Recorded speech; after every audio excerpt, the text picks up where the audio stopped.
Welcome back to Studio 701. On Wednesday, we reviewed hot cocoa bombs during our Review It segment. And guess what? We found someone who makes them locally. I'm so excited. Can you tell?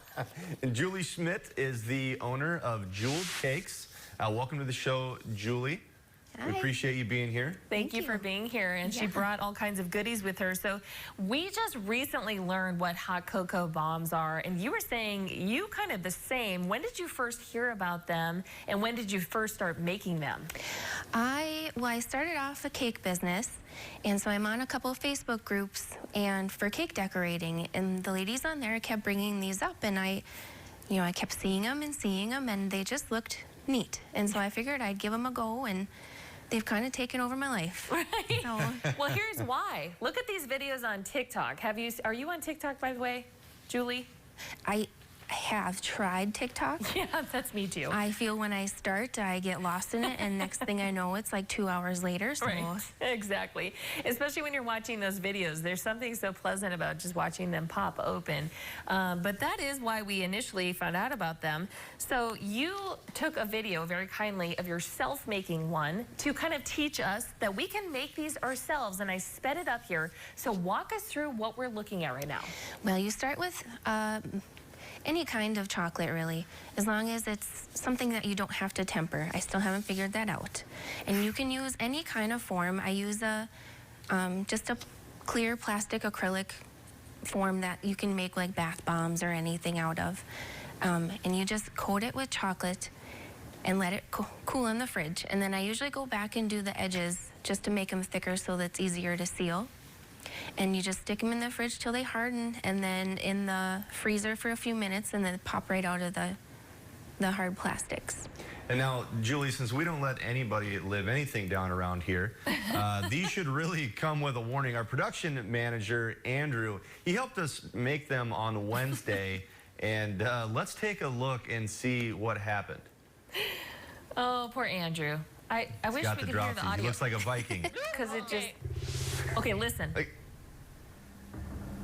Clunk. Okay, so they should come with a warning. So, Julie, how do you recommend we place these in? And guess who's here to help, by the way? Andrew is here. He's here for his redemption. So he would happily do whatever you ask him to do to maybe try to make one again live here. Well, I have on the instruction card that comes with every box to place it in the cup gently. So. I was trying not to touch the bomb, I just kind of wanted to get it in there, but I think I brought a chocolate bomb deployment unit today. So, wow. Yeah. A mask. There you go. That's a good idea. Technology. Well, you can pick any one of the flavors here. There's peanut butter cup, candy cane, there's pumpkin spice, white chocolate cappuccino. That one is a salted caramel. Whoa. Those sound delicious. Ooh, salted caramel. I didn't know that was an option. Maybe I do like the hot cocoa bombs after all. I think you will. And so what's he doing here? Okay, so he's placed it in the cup with his... There you go. Oh, that one sanitary. Is very smooth. I hope that isn't a mask you wore, though.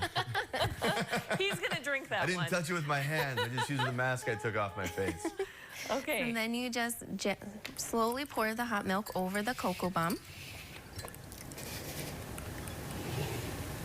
Okay, gently, Andrew. Be careful. Worried he's going to burn himself. Fingers are stinging. Okay.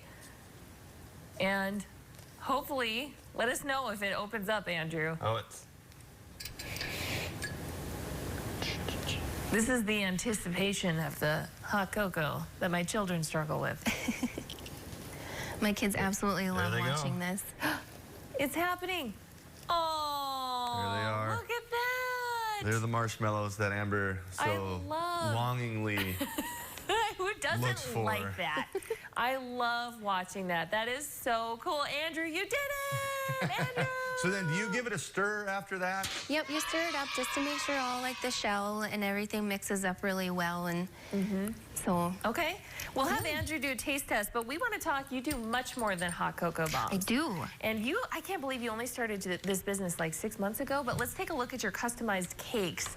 And tell us about how many you have made and what got you into this. Oh my gosh, I just started making cakes for my kids' birthdays and little celebrations and stuff, and then it turned into making cakes for all my nieces and nephews, and now their friends wanted cakes and cupcakes, and my husband just, you know, he encouraged me, like, you should just start your own business. And so I started a business page on Facebook, and it has just exploded. Exploded, just like a hot cocoa. Yeah. Well, I can see why. I mean, look at those cakes. Those are amazing. So fun. That must be for a 1-year-old birthday. Mm-hmm. Thank you, Andrew. Really quickly, can we get your review? Absolutely delicious. Thank you. That's as excited as Andrew gets, by the way. So that is a rave review. So thank you so much, Julie. And if you'd like to reach Julie, you can find her on Facebook. Just search for Jeweled Cakes. All right. Thank you so much, Julie. I already have my order in because I will be giving some of those for a Christmas gift. All right. Keep it here. Coming up next, though, we have ways to save and ways to spend. John is here to tell us why we need an investment advisor.